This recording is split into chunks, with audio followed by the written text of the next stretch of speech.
Submitted for the approval of Hallow Scream, I call this story Funtime Fear. I always dreaded visiting my uncle's house when I was young.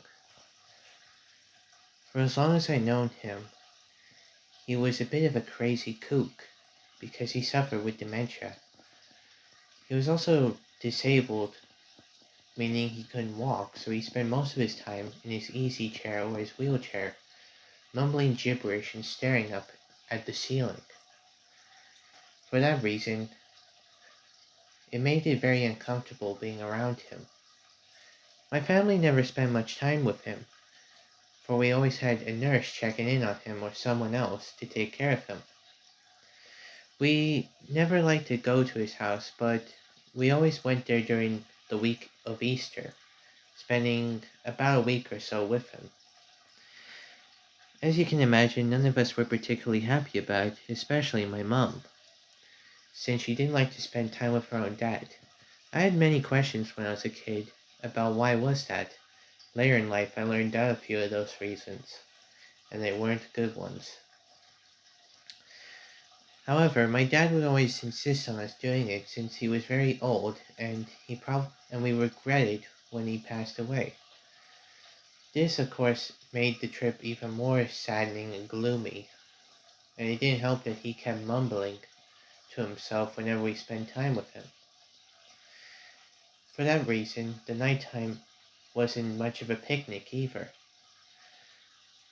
While my mom and dad slept in his old room, he slept on the couch while I slept in my mom's old room.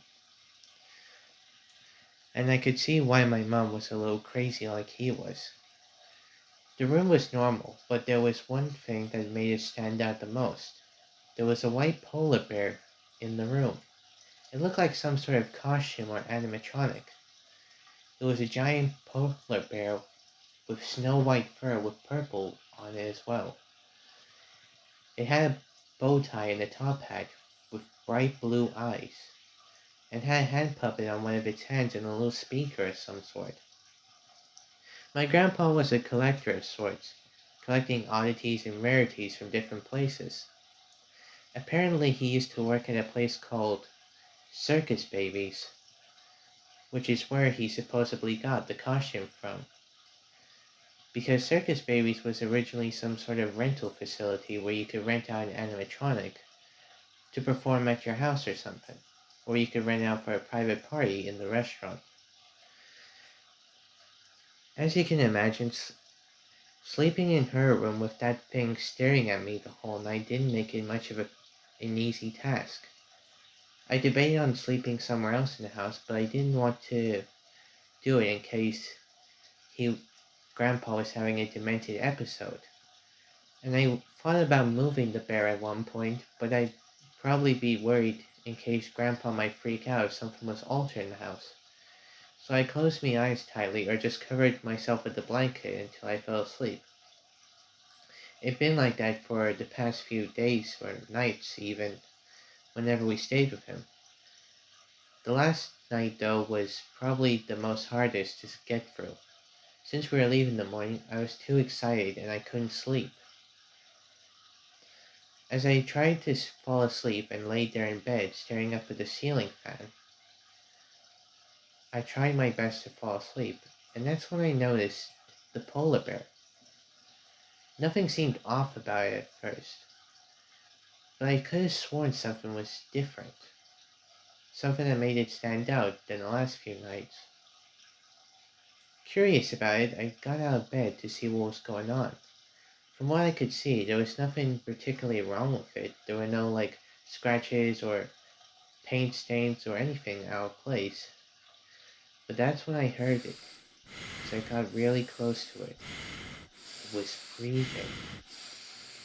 Suddenly, the thing violently shook me and started screaming like crazy and laughing its head off. I screamed as loud as I could and started kicking at the thing.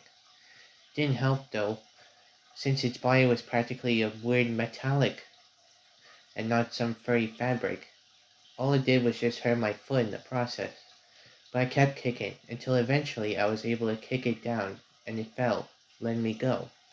As I ran into my room, As I ran out of the room, I ran into my parents' room and started screaming my head off, saying, "Mom, Mom, the polar bear is alive and it's after me. It's gonna get us. We need to go now, now." And she suddenly acted out of nowhere, shouting, "Oh my goodness, I knew this would happen. I told you, honey. We need to get in the car now."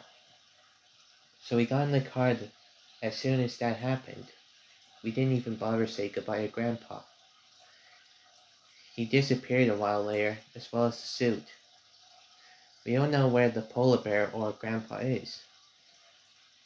We assumed he had a demented episode or was attacked by the polar bear. That wasn't until my mom sat me down a few years later and told me a story of what happened. For as far as I was concerned, that animatronic was alive and it tried to kill me. That wasn't until my mom sat me down one day when I was older and told me that Grandpa used to do that to her when she was young. He'd always dress up in the polar bear suit ever since he got it from Circus Babies, dress up in it and stare at her while she was asleep. And if she ever woke up or even didn't fall asleep, he'd shake her violently until she did. Obviously, this left a few scars, both physically and mentally, on her. She thought he had gotten better over time, but when his mental health and physical health went as bad as they did, that nasty habit of his came back. It was my own grandpa the whole time, behind that suit. He was the one who was traumatizing me. And that's not even the worst part. After Grandpa disappeared, his body was later found somewhere in an alleyway. He was dead. We held a funeral for him, but after the funeral, that very night, I saw the silhouette of the bear outside my window, staring at me with those blue eyes, with that hand puppet on its hand. Hello again! Are you ready for round two?